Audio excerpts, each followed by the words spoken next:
আসসালামু আলাইকুম এভরিওয়ান, কেমন আছেন সবাই? আমি আল্লাহর রহমতে ভালো আছি। আজ অনেক দিন পর একটু বাইরে বের হয়েছিলাম ভাবির সাথে। যেহেতু আমি কুষ্টিয়াতে থাকি, তাই কয়েকদিন যাবৎ বেশ ভালোই বৃষ্টি হচ্ছিল। আজকে যেহেতু ওয়েদারটা একটু ভালো, তাই ভাবলাম একটু বাইরে ঘুরে আসি। আর যেই ভাবা সেই কাজ, দুজনে মিলে চলে গেলাম।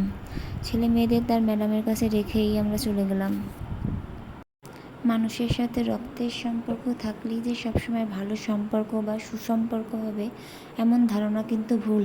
অনেক সময় দূরের সম্পর্কগুলো খুব কাছের সম্পর্ক হতে পারে, যদি তার সাথে আপনার বন্ডিংটা ঠিক থাকে। আর এই যে আমরা রিক্সা করে চলেই আসলাম প্রায় আপুর বাসার কাছাকাছি। আর এখানকার দৃশ্যটা এত সুন্দর ছিল যে একটু ভিডিও করে নিলাম।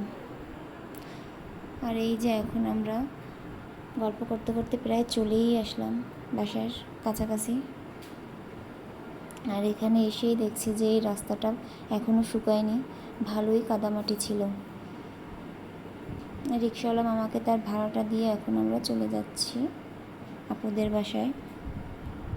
আর আমরা দুজন একসাথে থাকলে সারাক্ষণই গল্প করতে থাকি। আর গল্প করতে করতে এই যে আমরা প্রায় চলেই গেছি আপুদের বাসার কাছাকাছি।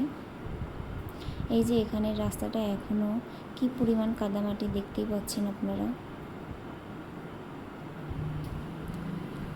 আর আপুদের বাসার সামনে এসে আমার এত ভালো লাগলো। এই যে আপুদের গেটের কাছাকাছি অনেক গাছ লাগানো ছিল, গাছগুলো দেখতে এত সুন্দর ছিল।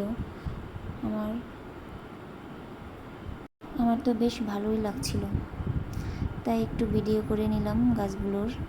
আর আমি যেহেতু গাছ প্রিয় মানুষ, গাছ দেখলেই আমার লোভ সামলাতে পারি না ধরার জন্য, খুব ভালোই লাগে আমার। আর এই যে অনেক ধরনের গাছ ছিল এখানে, মানি প্লান্ট, ইনডোর প্লান্ট, নয়নতারা, ক্যাকটাস, এই একটা কী গাছ ছিল আমি নাম জানি না। আর এই যে কি সুন্দর দেখেন।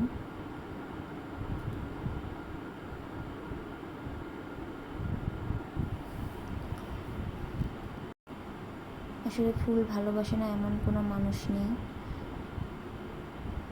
প্রত্যেকটা মানুষেরই মনে হয় ফুল গাছ খুবই প্রিয়।